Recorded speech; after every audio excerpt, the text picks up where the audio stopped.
Hello everyone, welcome back to another blog. তো এখন আমরা যাচ্ছি এশিয়ার ক্লিনেস্ট ভিলেজ মাওলিংলংয়ে। তো এটা হচ্ছে আমার ট্রিপের সব থেকে দেখা সুন্দর গ্রাম, আর অবশ্যই এটা এশিয়ার ক্লিনেস্ট ভিলেজ, সেই অনুযায়ী এটা যে সুন্দর হবে সেটাই এক্সপেক্টেড ছিল।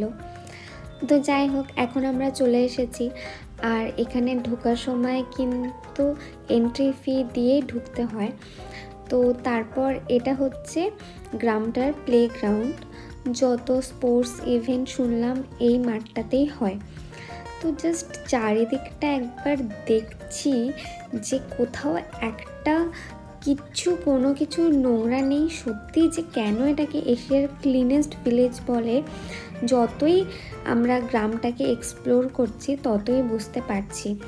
তো আমাদের মতন অনেক ভিজিটার্সই এসেছে গ্রামটা দেখতে, কিন্তু চারিদিকটা দেখে জাস্ট অবাক হয়ে যাচ্ছি যে একটা গ্রাম এত ক্লিন, এত সুন্দর, সবুজে ঘেরা কী করে হতে পারে।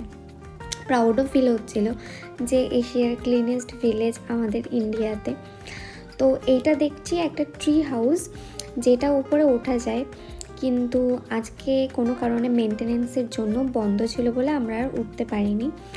আর এইটা হচ্ছে মাওলিংলং গ্রামের চার্চ। আর এটার ভেতরে আমরা যাইনি, জাস্ট বাইরে থেকেই চার্চটা দেখে চলে এসেছি।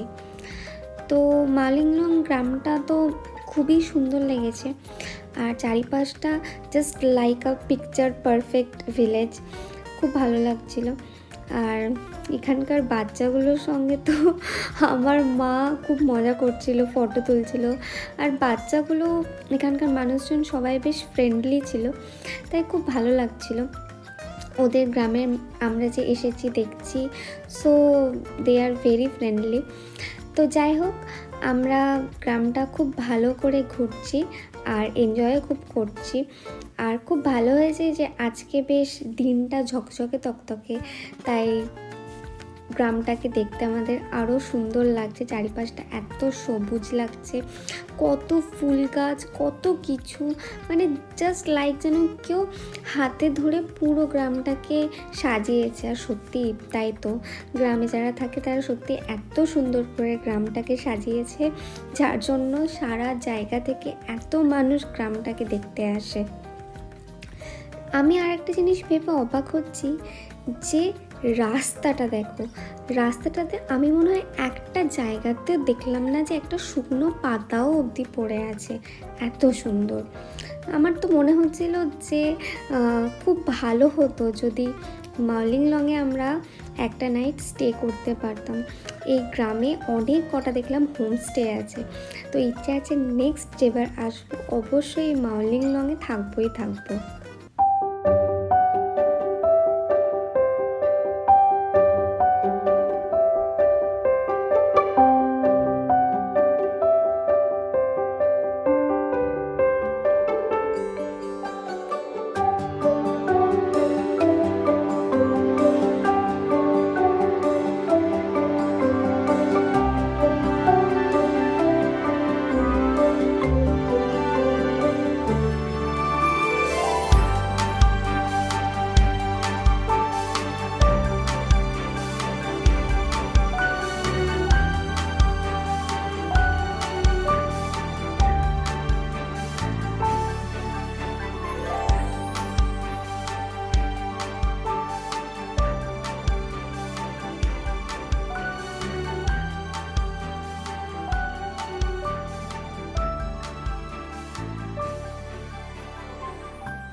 তো বাবার কাছে শুনলাম যে এই গ্রামে একটা জায়গা আছে যেখান থেকে নাকি বাংলাদেশকে খুব ভালোভাবে দেখা যায়।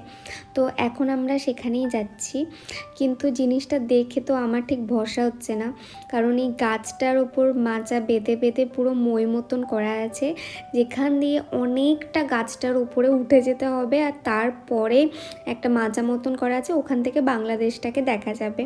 তো ভয় তো একটু একটু লাগছে। আর এখানে আবার এক্সট্রা করে এন্ট্রি ফিও দিতে হচ্ছে। তো যাই হোক, অনেক ভয় নিয়ে বাংলাদেশটাকে দেখবো বলেই আমরা অ্যাট লাস্ট উঠে পড়বো সবাই ডিসাইড করলাম। তো এখানে এখন বাবা আর মামা টিকিট কাটছে, আর তারপরেই আমরা এরকম অ্যাডভেঞ্চারাস একটা জিনিস করব। তো উঠতে তো সত্যি কথা বলতে ভীষণ ভয় লাগছিলো, মনে হচ্ছিলো এই পড়ে গেলাম। বাট অ্যাট লাস্ট আমরা সবাই উঠেছি, আর ইটস ওয়ার্থ ইট, কারণ বাংলাদেশটাকে সত্যি ভীষণ ভালোভাবে দেখা যাচ্ছে। এই যে সামনে দূরের যে জমিগুলো দেখা যাচ্ছে, এটা পুরোই নাকি বাংলাদেশের আন্ডারে পড়ছে, আর চারিদিকের ভিউটা জাস্ট দারুণ।